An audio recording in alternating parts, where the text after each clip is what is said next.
Un nouveau duo de coprésidents. D'un côté, Zakia Khattabi et Patrick Dupriez. De l'autre, Chloé Deltour et Christos Doulkeridis. Ce sont les candidats en lice. Ils ont eu l'occasion de débattre déjà au sein d'Ecolo avec des réunions dans les régionales d'Ecolo. Mais c'est leur premier débat public et ils ont choisi Télé-Bruxelles.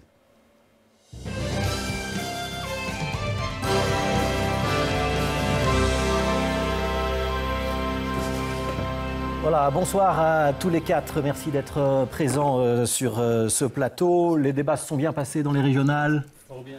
Tout s'est bien passé. Alors, on va peut-être commencer par le bilan du duo de coprésidents sortants, Émilie Hoyos, Olivier Deleuze. Ils avaient été élus en mars 2012. Théoriquement, c'était pour 4 ans. À mi-mandat, ils ont donc renoncé à leur mandat. Est-ce que c'est la conséquence d'un échec? C'est la première question qu'on va vous poser. On va chronométrer le temps de parole de chacun des duos pendant cette émission. Et le tirage au sort a désigné Chloé Deltour et Christos Doulkeridis pour répondre à cette première question. La démission du duo précédent, c'est la sanction d'un échec. Je pense que l'échec, il est collectif, même si les coprésidents ont une part de responsabilité spécifique. Ce sont nos porte-paroles, ce sont l'image d'Ecolo. Et donc, oui, je pense que l'échec a provoqué tout un processus de réflexion au bout duquel Émilie Hoyos et Olivier Deleuze se sont dit, voilà, si on veut faire repartir Ecolo, il faudra que ce soit de nouvelles personnes qui incarnent le visage et tout ce qu'on a pu mettre en œuvre ces derniers mois. Il n'y avait pas de possibilité qu'ils se maintiennent? Il fallait tirer cette conclusion-là? Après, ce sont des choix personnels aussi. Donc, je pense que effectivement, il y a ce rôle d'exemplarité quand on est à la tête d'un mouvement, d'un parti. La coprésidence, inévitablement, elle incarne quand même ce que le parti a été ou est. Je pense que c'était devenu difficile pour les deux. Et finalement, ce sont eux deux. Moi, je me réjouis que ce soit plutôt leur initiative et que ce n'ait pas été une décision du parti de sanctionner, par exemple, parce qu'il n'y aurait pas eu de raison de sanctionner une stratégie collective qui a été menée à un moment donné, même si c'est sous l'impulsion d'une coprésidence. On aurait été, moi j'aurais été coprésident dans cette situation-là. Je pense que j'aurais tiré le même type d'enseignement. On rappelle les scores pour tout le monde. Le score d'Ecolo en 2014, 8,6% en Wallonie. Vous étiez à 18% en 2009, 10,11% à Bruxelles, alors que vous aviez dépassé les 20% également en 2009. Et à la Chambre, vous êtes passé de 8 à 6 sièges. Ça veut dire qu'en grosso modo, vous aviez perdu la moitié de votre électorat en 5 ans. Oui, donc, ce constat-là. Oui, c'est un constat qui est très, très, très dur et qui montre cette énorme difficulté qu'a visiblement ce parti qui reste relativement jeune dans son expérience, de gérer des situations où, quand il est en majorité, comme nous l'avons été ces 5 dernières années, on est aussi capable d'avoir une vie de parti dynamique qui fait en sorte que le parti arrive à vivre au-delà des majorités. On n'a pas été capable de le faire. On y reviendra probablement dans le courant de ce débat. Zakia Khattabi, Patrick Dupriez, les mêmes questions. Est-ce que la démission était inévitable? Est-ce que c'est effectivement la sanction logique après un échec électoral? La question, c'est qu'elle permet maintenant clairement et collectivement d'ouvrir une nouvelle page. C'est ça que nous devons faire. 8% aux dernières élections, bien, à l'évidence, c'était un coup de massue, c'est un échec. 8%, c'est en effet perdre la moitié des voix des élections précédentes, mais ce sont encore 250 000, 300 000 personnes qui nous font confiance et qui doivent nous permettre aujourd'hui de nous dire il y a un enjeu, on doit porter l'écologie politique. On a pris le temps du bilan, de l'évaluation, de l'analyse, et parmi les leçons à tirer, il y en a une qui est évidente, c'est que nous n'avons pas été capables de faire vivre, de nous exprimer en tant que parti. Nous avons consacré énormément d'énergie pendant ces 5 années à réformer, à participer, à être les plus efficaces possibles au gouvernement, mais le parti n'a plus une voix suffisamment forte pour pouvoir montrer l'horizon. Ça veut dire que les ministres ont pris le pas sur le parti? Les ministres ont pris peut-être en partie le pas sur le parti, mais le parti lui-même, dans sa structure en tout cas permanente, a mis beaucoup d'énergie à accompagner, à encadrer ses participations pour les réussir. C'est très bien, je pense que c'est une éthique de responsabilité aussi, mais à un moment donné, un parti doit aussi pouvoir faire rêver les gens, leur montrer l'horizon, leur dire c'est quoi nos propositions, quels sont nos objectifs prioritaires pour que les gens puissent savoir pourquoi ils peuvent voter écolo, qu'est-ce que nous souhaitons comme projet de société. Ceci dit, dans le bilan, je ne voudrais pas qu'on oublie qu'il y a eu aussi les élections communales. que nous sommes entrés dans 70 majorités communales. Et ça, c'est vraiment important pour la suite, pour l'avenir de l'écologie en Wallonie à Bruxelles. Isaka Katabi, comme Christophe Dolkeridis, vous auriez démissionné si vous aviez été dans la position d'Émile Yoyos et d'Olivier Deleuze? La première chose, c'est qu'en effet, sans doute, au lendemain de la défaite, si la question s'était posée, j'aurais remis en jeu le mandat. Et moi, je ne suis pas convaincue qu'à ce moment-là, si on l'avait fait à l'époque, Olivier et Émilie auraient été appelés à démissionner. Ils auraient peut-être eu le soutien. Ici, c'est vrai que le temps est long, ils ont eu besoin de ce temps-là pour la réflexion. Mais ce que je voudrais dire aussi, c'est qu'avant d'être l'échec d'individus, c'est l'échec d'une stratégie. Et le signal, il est celui-là, indépendamment des personnes qui incarneront le projet. Je pense que le signal est clair. Il faut qu'aujourd'hui, on passe à une nouvelle stratégie, qu'Écolo écrive une nouvelle page de son histoire. Alors, il y a une carte blanche ce matin d'un élu écolo, c'est Vincent Van Allowen. Il est premier échevin à Schaerbeek et il a signé une carte blanche dans le journal de la Libre Belgique. Et il vous interpelle tous les quatre. Alors, j'essaye de résumer en gros sa pensée sans trop la trahir. 1, écolo ne va pas si mal. 2, on a fait de la politique par le haut. 3, il y a 78 échevins et bourgmestres, il faut les écouter et jouer plutôt l'ancrage local que de se lancer dans des grands débats. Est-ce que vous êtes d'accord les uns les autres avec ces propositions, ces analyses? Ce avec quoi nous sommes en tout cas pleinement d'accord, c'est que l'avenir d'Écolo passe par son ancrage local. C'est là que, par le contact direct, par le projet concret de nos élus locaux, de nos échevins, de nos bourgmestres, qu'on peut le plus modifier le regard que les citoyens ont sur les écologistes, sur les projets écologistes. Et donc c'est fondamental. Moi-même, j'ai été échevin pendant 3 ans dans la commune de Ciney et j'ai pu voir concrètement combien, dans une commune rurale, le regard des gens évolue. Parce que nous sommes dans le concret, nous sommes d'abord à l'écoute des citoyens avant de communiquer sur un projet global.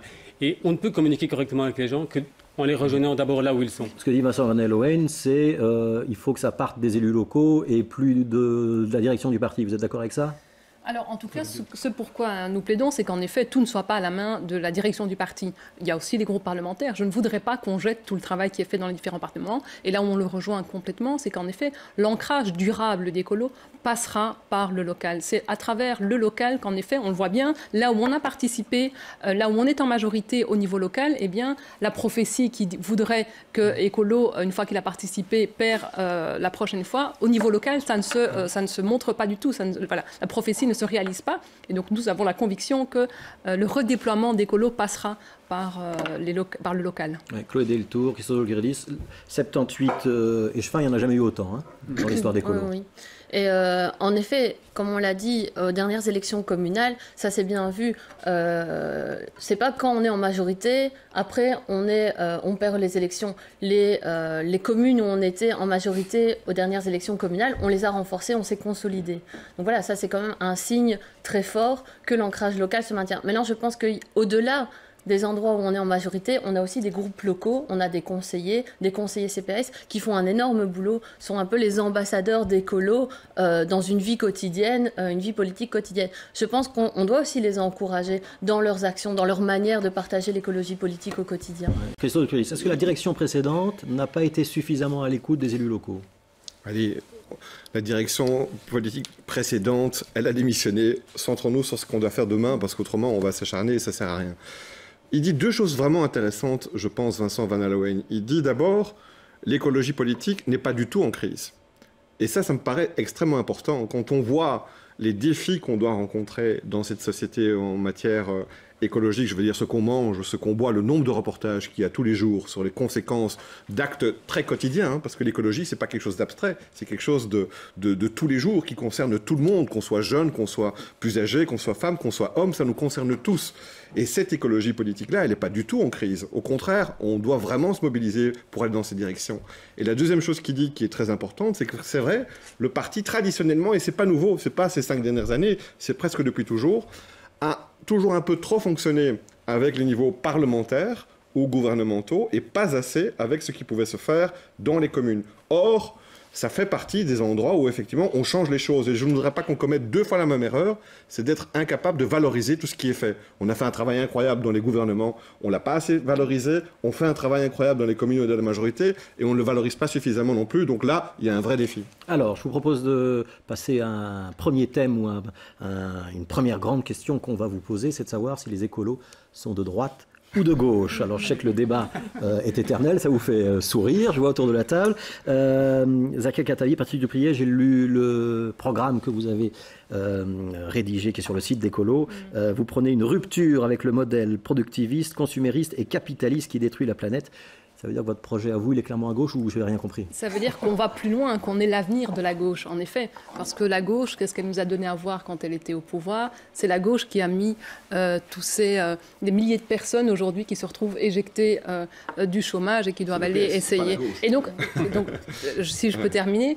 Et donc, en effet, la gauche, telle qu'on la pense, et c'est vrai que quand on nous interroge sur vous êtes à gauche ou à droite, on pense à un échiquier politique très particratique. Et donc celui-là, on le rejette. Et donc je le disais, non seulement on est la gauche, parce qu'en effet, on est pour la redistribution, on est pour l'émancipation des gens par l'enseignement, par la culture, mais vous l'avez très bien relevé vous-même, on va plus loin. On va plus loin dans le sens où nous remettons en question un modèle qui ne fait exister les gens, qui ne leur donne leur dignité qu'à travers leur consommation, qui n'envisage les individus que comme travailleurs et pas comme des citoyens. Donc de ce point de vue-là, je pense que nous incarnons l'avenir de la gauche. Oui, Patrick Dupriez, d'accord avec Zakia Khattabi. Pleinement d'accord. J'espère, oui. Christos Doulkeridis, Chloé Deltour, moi j'ai lu dans votre programme dépasser le capitalisme. Alors vous le dépassez par la droite ou par la gauche? À la question, est-ce qu'on est de gauche ou de droite, trop souvent, on a mis des phrases et des phrases pour essayer de répondre à ça.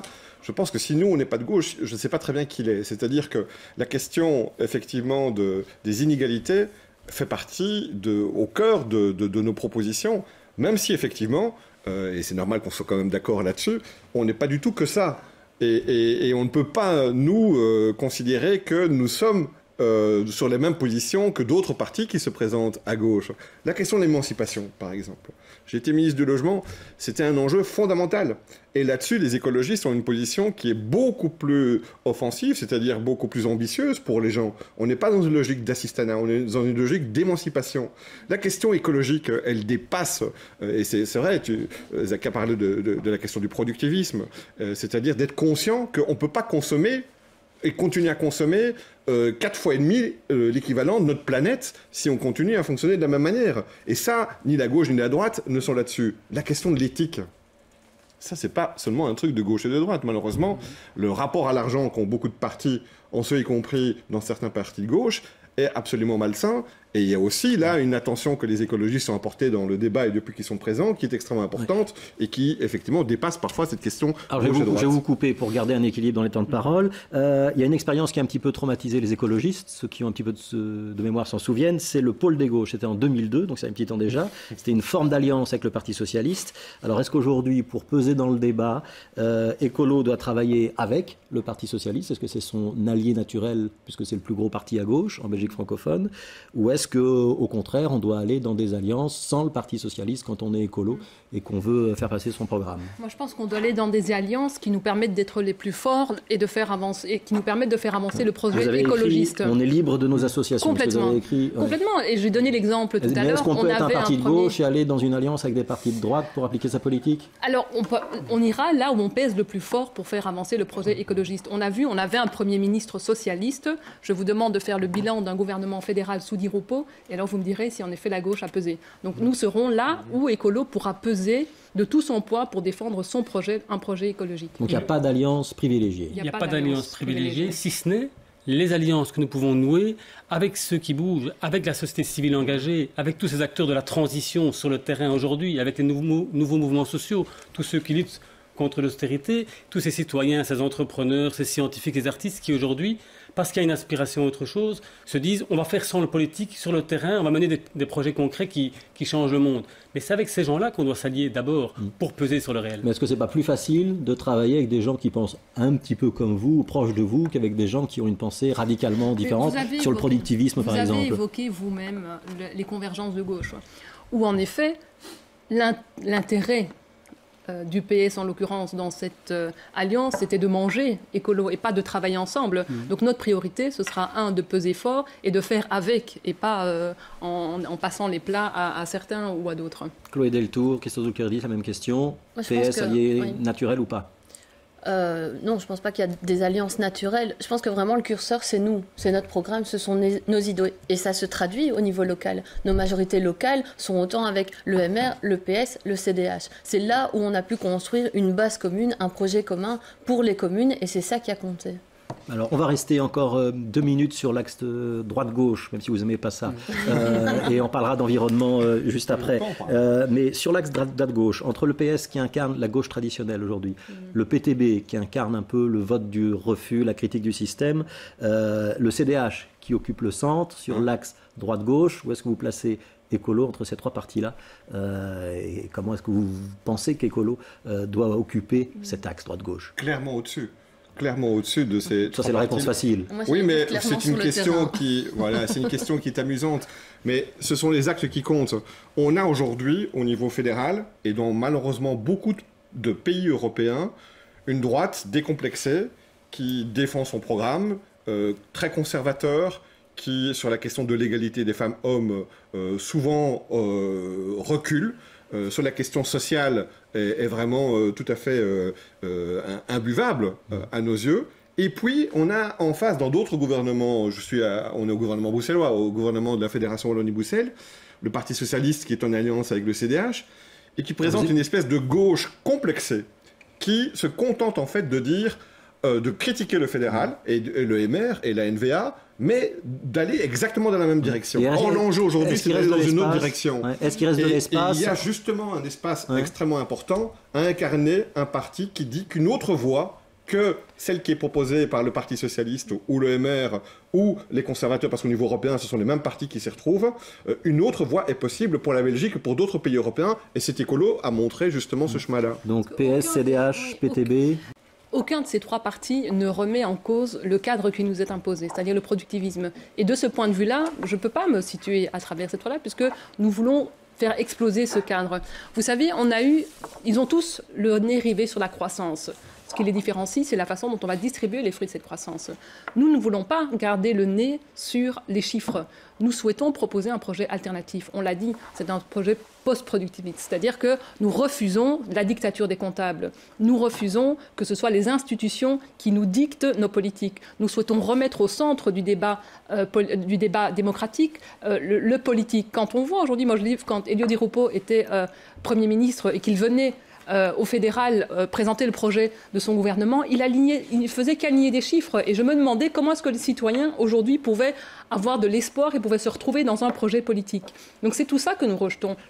L'enjeu, il n'est pas la gauche et la droite, est-ce qu'aujourd'hui, on ne peut pas avoir le nez sur autre chose que sur les chiffres de la croissance. Moi, j'ai été frappée quand Charles Michel, dernièrement, s'est enorgueilli du bon bulletin de la Commission européenne en disant « on va continuer sur cette ligne-là », alors que la veille, on était des milliers dans la rue en lui demandant de changer le cap. Et donc nous disons non, ce ne sont pas les institutions qui guident notre politique, c'est bien l'intérêt du citoyen. Et ça, la gauche qu'on a eue au pouvoir, que vous citez, PS, PTB ou CDH, ne remettent pas fondamentalement en question les règles du jeu, ce que nous faisons. Alors, on va passer à un deuxième thème qui est le thème de l'environnement. Donc, théoriquement, c'est le cœur du message écologiste. Enfin, vous me direz si vous êtes d'accord avec cette affirmation. Est-ce que c'est toujours l'enjeu environnemental qui distingue écolo des autres? Vous avez un petit peu déjà répondu à la question. Je voudrais peut-être vous titiller un petit peu là-dessus. Est-ce que écolo, ce sont les environnementalistes et rien d'autre, ou est-ce que c'est plus compliqué que ça? Chloé Deltour. Moi, je pense que la question de l'environnement, c'est pas que la question des environnementalistes. Quand on demande aux gens de s'intéresser à ce qu'ils mangent, à ce qu'ils ont dans leur assiette. En même temps, on touche l'environnement parce qu'on va s'intéresser à ce qu'on met comme pesticides, comment on pollue nos terres. On s'adresse aussi aux agriculteurs, à l'économie, aux circuits courts. Donc je pense que l'environnement, c'est clairement là où on peut faire la différence par rapport aux autres parties. Mais c'est aussi le thème, la porte d'entrée, qui va nous permettre de balayer tous des autres thèmes. Si on prend le thème de la pollution de l'air, En même temps, on peut parler de la mobilité, on peut parler de l'asthme chez les enfants, on peut parler de la pollution, de la qualité de l'air dans des logements insalubres. Donc voilà, moi je pense que c'est vraiment une bonne porte d'entrée sur laquelle on doit insister. C'est là où on est le numéro 1, vraiment le parti référent. Les autres partis, c'est des fleurs qu'ils mettent au balcon, c'est l'environnement, c'est des petites touches vertes dans un programme. C'est pas ce qui les motive. Et d'ailleurs, quand on n'est plus au gouvernement, on voit bien, ils détricotent tout ce qu'on a pu mettre. Quand je lis votre programme, vous citez le mouvement Syriza en Grèce, Podemos en Espagne, les Indignés, et vous dites que le rôle d'écolo, c'est maintenant d'incarner l'espoir et d'être dans la foulée de ces mouvements ou d'être avec ces mouvements. Mais ces mouvements, ils ne sont pas écolos. Ils ne sont pas écolos. Ils sont composés aussi de femmes et d'hommes et d'associations. Ce sont des aspirations plus sociales qu'environnementalistes. Qui ont des préoccupations écologistes. Mais c'est clair que dans ces partis-là, en tout cas, par exemple en Grèce, le parti vert fait partie du gouvernement Syriza. Ce n'est pas le parti dominant, mais on n'a pas la même histoire. Et ce que font Syriza et Podemos, les écologistes le font depuis des années en Belgique. Est-ce que vous êtes en train de chercher un second souffle dans l'altermondialisme, mais en fait, on recherche notre souffle. Et notre souffle, il est clairement dans ces mouvements-là. On est né de ces mouvements-là. On est né de mouvements pacifistes, féministes, altersyndicalistes, environnementalistes, forcément, qui ont à un moment donné pris conscience que tout leur combat qui est fait sur le terrain, il est essentiel, mais il doit être prolongé par une action au niveau politique. Et c'est là que nous intervenons, et nous continuons à le faire. Et toute notre action qui existe depuis maintenant près de 30 ans, elle va dans cette direction-là. Mais on doit continuer à être en contact, et effectivement, pour réussir ce défi-là, il faut qu'on s'ouvre. On ne peut pas rester entre les 4000, 5000 militants, membres qui sont aujourd'hui. On doit clairement pouvoir s'ouvrir vers d'autres publics, trouver des logiques de partenariat respectueuses. Mais non, mais parce qu'ils font un travail remarquable, on doit être à leur côté et prolonger leur travail au niveau politique. Ouais, Zakia Khattabi, Patrick Dupriez, si j'ai bien lu, votre profession de foi toujours, nous sommes environnementalistes, féministes, pacifistes, droits de l'homiste, et nous promouvons une société des égaux ouverte sur la diversité culturelle. Oui. C'est ça la profession de foi. C'est pas une profession de foi. Ce qui est clair, c'est qu'il ne faut pas se laisser piéger par le discours d'autres sur écolo. Bien sûr, les écologistes ont été les premiers à mettre dans le champ politique la question de l'environnement, des équilibres de la planète, et nous sommes toujours aujourd'hui, je veux dire, le maître à chat, les spécialistes de ce domaine-là.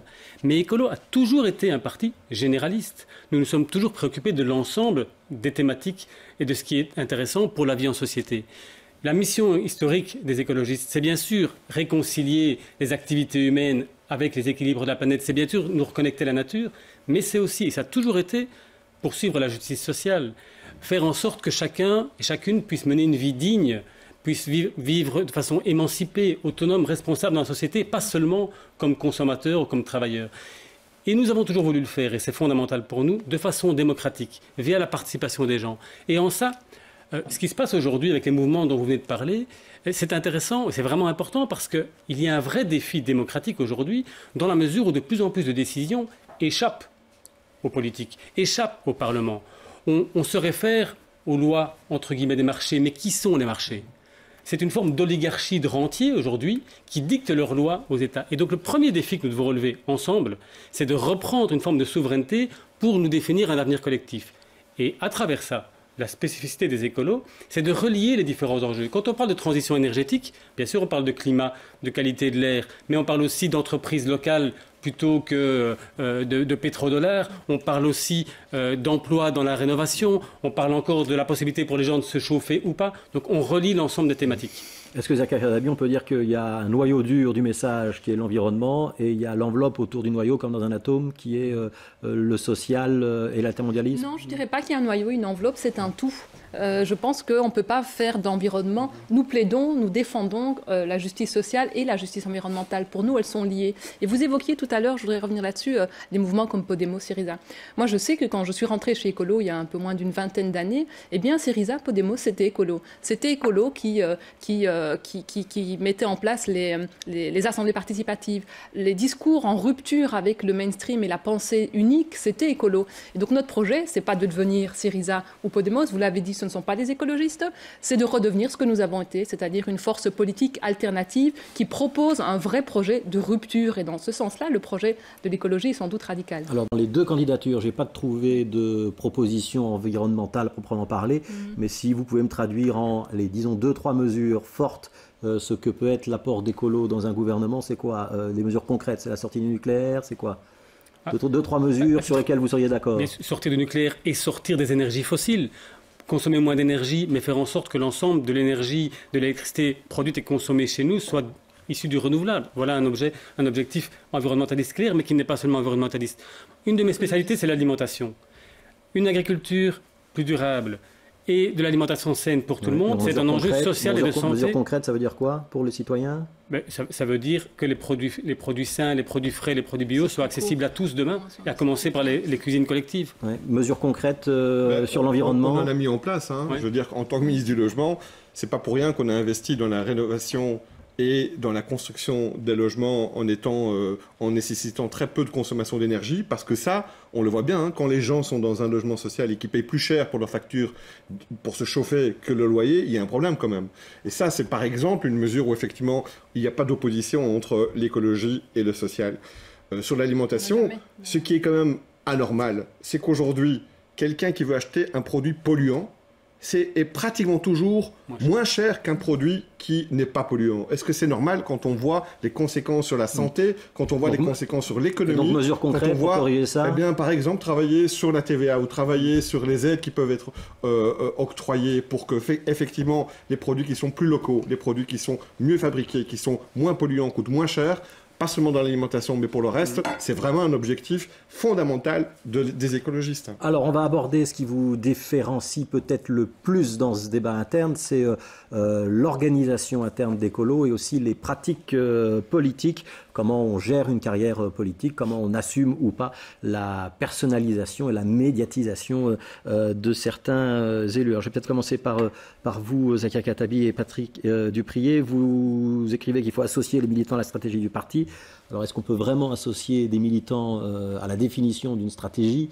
Est-ce qu'on peut se permettre qu'une stratégie devienne publique? Et est-ce que l'idée qu'il y ait des référendums, par exemple, auprès des militants par voie électronique, hein, qui est une des idées proposées dans notre programme, est-ce que c'est réellement praticable?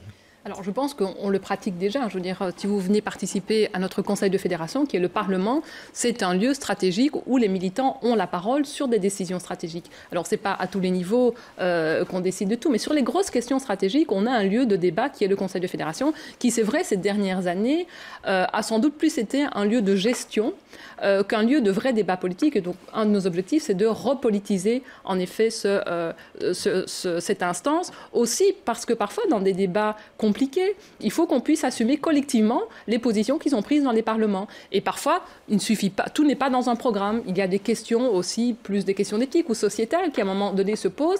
Et si on souhaite que collectivement nous assumions les positions qui sont défendues, il faut pouvoir les débattre en interne. Et donc moi j'ai la conviction du moment que le cadre est bien placé, que nous avons la responsabilité d'organiser le cadre et de faire en sorte qu'il y ait un espace pour cet échange. Alors moi nous croyons en l'intelligence collective. C'est pas prendre le risque de perdre du temps et d'être systématiquement un coup en retard sur les autres partis politiques? Tout dépend de quoi on parle, perdre du temps. La démocratie, c'est du temps et de la méthode, pour permettre aux gens de participer et de construire une intelligence collective. Alors, on ne va pas en permanence réunir les gens à tout bout de champ sur des questions d'actualité, mais définir les objectifs prioritaires sur lesquels nous voulons communiquer, mener campagne, déployer une stratégie collective.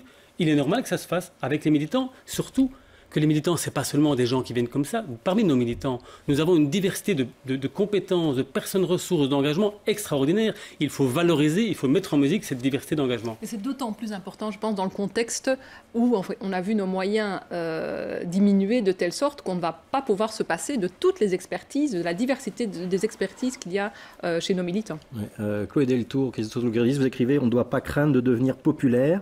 Ça veut dire qu'on a toujours un petit souci avec écolo, avec les feux de la rampe et la médiatisation et le vedettariat?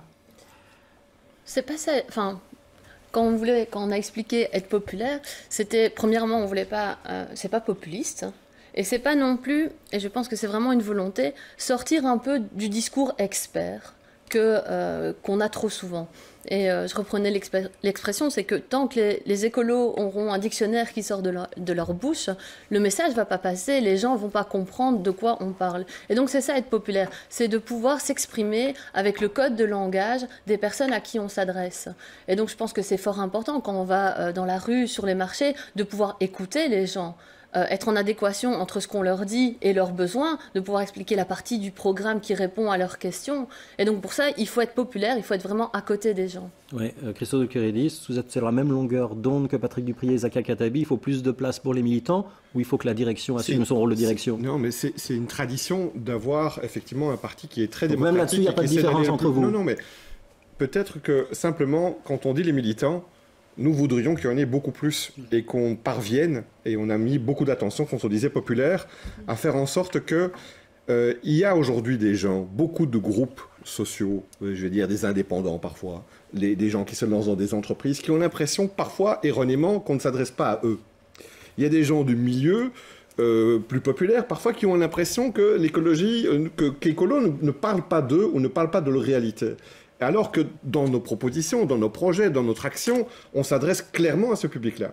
Donc on doit aussi pouvoir se remettre en question et se dire comment ça se fait que ces publics, parfois, ne se sentent pas concernés par notre action. Alors, je vous fais c'est dans réagir, ce sens-là qu'on voudrait vraiment pouvoir je vous fais réagir les uns et les autres à une proposition de l'autre duo, Chloé Deltour, Christos Doulkéridis, en face de vous. On propose que le bureau politique ne soit pas présidé par le coprésident, mais par un autre militant. Vous êtes d'accord avec cette idée-là ou pas? Enfin, c'est peut-être bien, sauf que voilà, moi je trouve que en fait le bureau politique, donc c'est une réunion hebdomadaire qui sert normalement aux coprésidents, c'est la chambre d'écoute des coprésidents qui vont parler aux parlementaires et aux personnes présentes de la ligne à suivre pendant la semaine. Par contre, le Parlement, le bureau du conseil, le conseil de fédération, lui est présidé clairement par d'autres personnes, donc, dont des militants, si j'ai bien compris, qui ont ce rôle-là. Plutôt pas trop d'accord. C'est pas l'avancée la plus importante. Alors, Zakia Khattabi, Patrick Dupriez, en face de vous, on propose de lancer tout de suite une campagne de porte-à-porte. On n'attend pas les élections et on va voir les citoyens très rapidement. Vous êtes d'accord ou pas? Je pense que pour pouvoir aller vers les citoyens, il faut nous-mêmes qu'on aille mieux. Et donc je pense que les premiers mois, les premiers mois seront d'abord mis en musique pour essayer de faire en sorte qu'on ait tous envie d'aller faire ce porte-à-porte. Je crois, on a fait la tournée des régionales, on a été agréablement surpris de voir le nombre de militants qui sont passés nous écouter, mais c'est vrai que les militants sont en attente. Et donc si le lendemain on les invite à aller faire du porte-à-porte, je ne suis pas certaine qu'ils soient prêts. Donc d'abord, on se reconstruit et dans les mois qui suivent, on va faire le porte-à-porte. Alors une dernière question, et je vous demande de répondre de chaque côté en 30-40 secondes. La grande question du renouvellement des mandats chez Écolo. Donc historiquement, on disait que la durée des mandats devait être limitée. Il y a eu beaucoup de dérogations. On a vu qu'il y avait quand même une professionnalisation de la vie politique et qu'on était souvent 10, 15, 20 ans élus parlementaires à Écolo. Est-ce qu'il faut continuer ou est-ce qu'on doit revenir à la base et donc dire au bout de 2 mandats ou 3 mandats, on arrête? En tout cas, nous, on revient à la base, puisque je suis issue de la base, je n'ai pas été parlementaire, pas députée. Et la règle, ça doit être quoi? Ça doit être discuté surtout avec l'ensemble d'Écolo. C'est ça la priorité. Et en tout cas, c'est à ça que va s'atteler le Conseil de fédération, donc le Parlement d'Écolo, dans les mois à venir. Donc vous ne tranchez pas la question, Christos Doulkéridis? Dans notre candidature, on a dit tournons 75% de notre action à l'extérieur, sur des débats qui ne sont pas nombriliques. Donc, a priori, c'est pas. Vous n'avez pas de réponse ce soir. Avance. Non, on est déjà en avance sur toutes les questions de cumul, ces questions de revenus des parlementaires et des autres, de manière très forte.